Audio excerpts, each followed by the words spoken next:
Hi everybody, welcome back to my channel. I'm Porcelain Piggy, and yes, I'm still a little sick, but I did not want the year to end without posting my experience at Geeking Out by Toy Depot back in August. And I'm sure you're like, Porcelain, this happened in August. What are we gonna get out of this? Yes, we get to see a really cool event. Yes, we get to see some amazing pieces and even some of your pickups. But what about us? What are we gonna get out of this?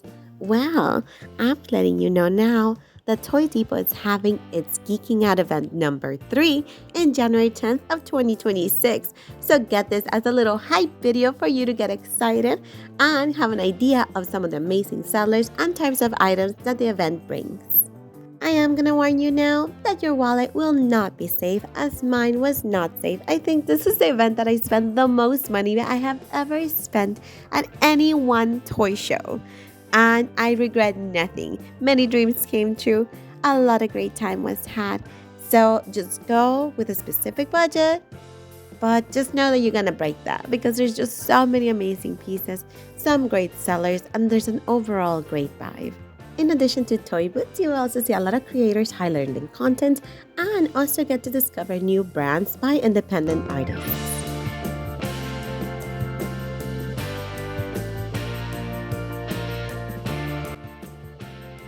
And if you're concerned that they may not carry what you're looking for, just give them a chance because they do have all kinds of vendors that carry all kinds of products from different types of eras, from like 50s all the way to current time.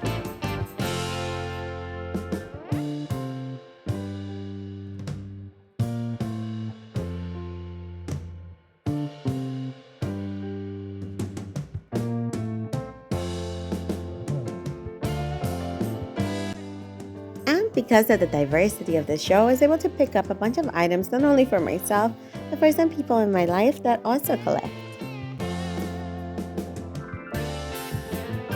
I usually come here for Godzilla items since I know Furbies are usually not as popular, but I was so surprised to see so many Furby items this time around. And because we also went in the middle of the Labubu craze, there were a few Lafufu sellers around. But there were also some really cool opportunities for you to get your Labubu all tatted up for great prices.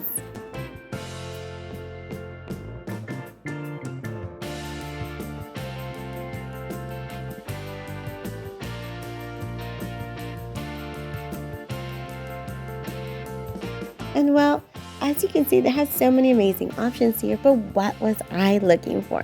Well, that day exactly, I was hunting for Furby items. My main collection is Furby, but I also hunt a lot of kaiju things. I love kaijus, I love Godzilla, I grew up with an Imperial Lizard, and I continue to look for that specific model out there in the wild.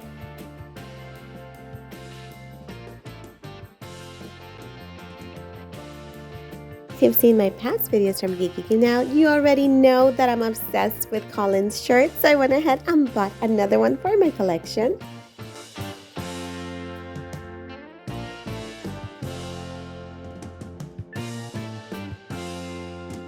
And as you can see, the show is completely packed. It is very difficult to stay focused or to even create like a game plan and follow it. So one of the things that I did correct was that I prepared all my payment options ahead of time. If you saw my older video, I had a very tight budget because I forgot my wallet at home then. For me, driving all the way to the show is over an hour drive, so there was no going back, and whatever cash I had available is what I could use. But this time around, I not only had a cash option, but I had all my digital payment options available since most sellers only take like digital payment. Very few will have a card reader, so it's best to be ready. When it comes to content creation, I think I failed miserably at keeping things straight this time around. I was jumping around from one booth to another, trying to get the best deal, so I tried to record while shopping, which was not the best idea, but I also kind of wanted to highlight some of the things that I was picking up in real time, which was a complete mess. So I either focused on the sale or focused on the content, which often I do focus on the content. I will go ahead and do a lap around each room just with my camera, not buying anything, just kind of scoping things out. But because this time there were so many Furby items and and I was so decided on buying like some specific things. I was jumping from booth to booth, not really paying attention on who the seller was. And so when it came the time for editing, I had just this beautiful collection of videos of amazing items from Geeking Out. I know for a fact what show it's from, but I did not know exactly which locations if I did not include their name in the video portion where I actually looked through their entire booth. So I really think I'm gonna focus on that next time. So I give you guys the information of the sellers, and I'll also be choosing at least one item from each booth to kind of highlight and give you a little bit more information about it. Just like this little mug right here drew my attention, and then they should go ahead and showed me the Space Godzilla version of it. I want to be able to provide you not only with some cool glimpses of some items, but also give you a little bit of information of those items so you can yourself look for them if you really like them, or just kind of find out a little bit more. Table, for example, had a bunch of Latin American bootlegs, and if you, like your parents or yourself, grew up in Latin America and would see these or own them, this is a pretty good opportunity to get some of them. I actually was looking for Messenger Z items and did find two that I wanted and did pick up. That mask you saw is definitely one of them. And I also picked up one more item, which I'll show you at the end.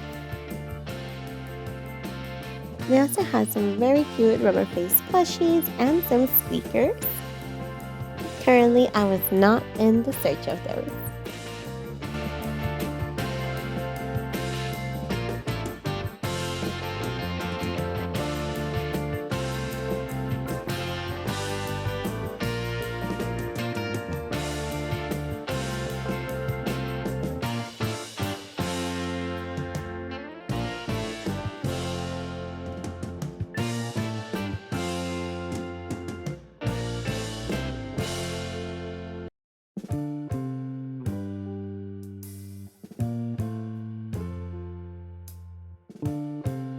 I may not remember much because I did record this a while ago, but I do remember that this booth right here was the one where Jose was bending, and I need to go back to that booth because I need that Messenger Z in my life. It looks so cool, and he was a keychain. It was ridiculous. I'm kicking myself for leaving him behind. And here's to hoping that he's there this upcoming year. Wish me luck.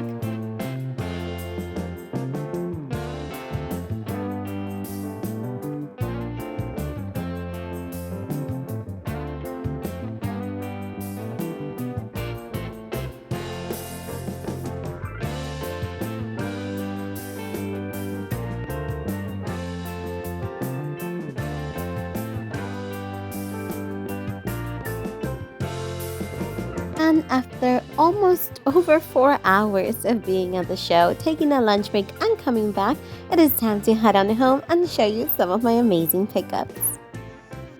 And we started strong with this beautiful Furby backpack, a little dusty from Sanji Cat, and it still has its tags. I tell you the price, but I really don't remember. I bought this back in August, and I'm literally recording it on December 31st, so you can go ahead and get it before the year ends. It is a little drawstring bag, and inside I did put all these cute little Furbies that I got from El Coyote. It did take me a second to go through them because I had to go through my list of the Furbies that I was missing. Next up is this gorgeous Nanko Furby. These are prize Furbies that we're giving out. Not sure where. I'm still finding out a little bit more. I did pick this one up for a really great price. And unfortunately, I can't remember the name of the booth that I got it from. If you were with me today, or if you saw it and you remember the name of the booth, please put it down in the comments down below. I would love to know. Next up is this gorgeous 2000s Godzilla puppet. It is super duper cute, and what's important about this one is that the owner that sold it to me was his childhood owner.